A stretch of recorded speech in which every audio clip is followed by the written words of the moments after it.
Boker Tov ou Mevorach. Ce Shabbat, c'est Parashat Yitro. On va lire les Aseret Adiberot, les 10 commandements.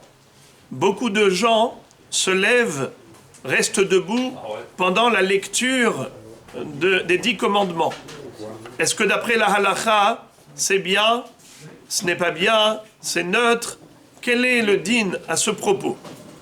Le minhag des Marocains, c'est d'être debout pendant Aseret Adiberot.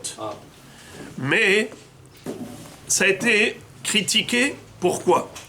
Parce que dans la Gemara, Masechet Brachot Daf Yud Bet, il est écrit que les Chachamim avaient voulu instaurer carrément dans la prière la lecture de Aseret Adiberot.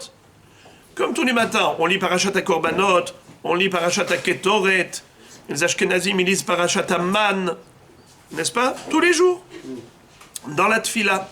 Alors ils avaient voulu à un moment donné, même carrément, instituer la lecture des 10 commandements tous les jours. Mais ils ont annulé cette volonté. Pourquoi? Parce qu'ils ont dit, si on va faire ça, qu'est-ce que les gens vont dire? C'est ça la Torah. La Torah, ce ne sont que les 10 commandements. Tout le reste, ça a été rajouté par Moshe Rabbeinu ou par quelqu'un, Hasve Shalom. Mais ce qui nous est venu des cieux, ce que Akadosh Baruch Hu a donné, ce n'est que les Aseret Adiberot. Tout le reste de la Torah, c'est pas venu d'Hachem Hasve Shalom. C'est la raison pour laquelle ils ont annulé cette volonté, ils n'ont pas institué la lecture de Aseret Adiberot tous les jours.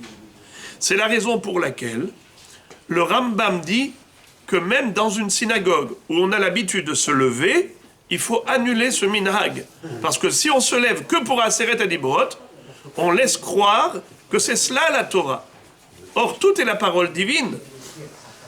Mais le Hida va dire qu'il y a une différence entre se lever pendant la lecture de Aseret Adiberot et l'institution de la lecture tous les matins de Aseret Adiberot. Pourquoi? Ça c'est problématique et ça ce n'est pas problématique.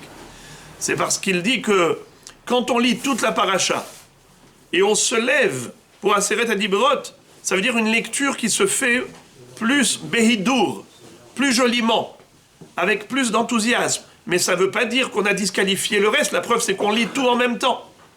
Quand est-ce que c'est problématique? C'est si on lit tous les matins que Aseret Adiberot. Pourquoi tu ne lis que ça?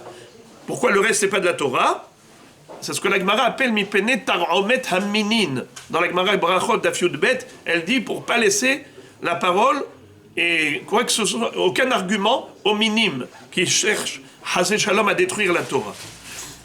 Il y a un Rav Haddaya qui disait que dans une synagogue où on n'a pas de minhag, il ne faut surtout pas l'instaurer. Mais si c'est déjà un minhag institué dans des communautés comme au Maroc, on peut les laisser. Mais le Rav Ovadia Yosef dit, ils n'ont pas vu. Ceux qui ont dit ça n'ont pas vu le Rambam. On a retrouvé dans des tchouvot à Rambam où il dit qu'il faut annuler ce minhag et ne pas se lever. Alors qu'est-ce qu'on fait concrètement? On a trouvé aujourd'hui une pshara, un compromis. C'est quoi? C'est qu'on fait monter le Rav pour Aseret Adiberot. Et comme on a l'habitude de se lever, alors on reste debout. C'est pas qu'on s'est levé pour Aseret Adiberot. On s'est levé déjà avant et on est resté debout. Mais si on se lève spécialement pour Aseret Adiberot, ben c'est problématique par rapport au Rambam. Bruchim Tiyu.